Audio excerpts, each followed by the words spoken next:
Next, I'm going to talk about plotting complex numbers. Just as every real number corresponds to a point on the real number line, every complex number corresponds to a point on the complex plane. As shown in this example, the complex plane has a horizontal axis, which is called the real axis, and it has a vertical axis, which is the y-axis, but it is called the imaginary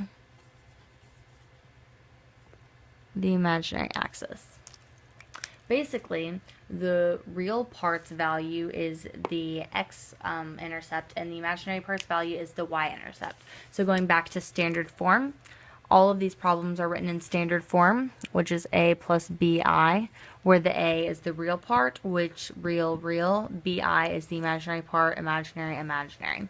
So the value of a and the value of b are both real numbers, so we're going to use the value of a and the value of b, which are both real numbers, to plot on this plane the real numbers, and we're going to plot the point. You don't draw any lines or anything, you just plot the point, and that would be the value.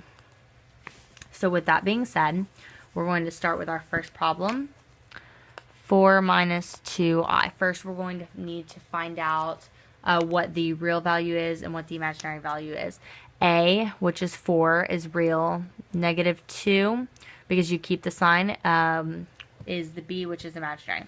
So you're going to go 4, because it's x, so you're going to go 4 over to the right, so 1, 2, 3, 4, and you're going to go down 2 because it's negative, so 1, 2. That would be the point where we first plot that.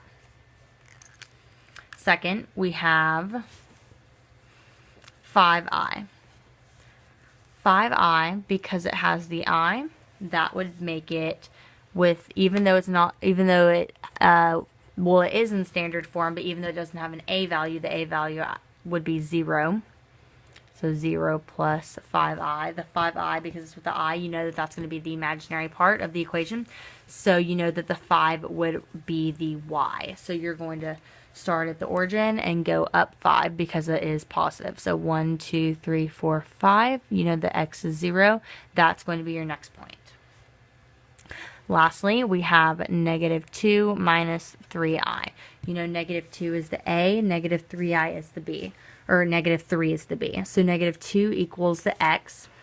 So x goes negative 2. It goes to the left, and then it goes down because the y is negative. So it goes to the left, and then it goes down 3. That would be the point. So this was the first point, second point, third point of these.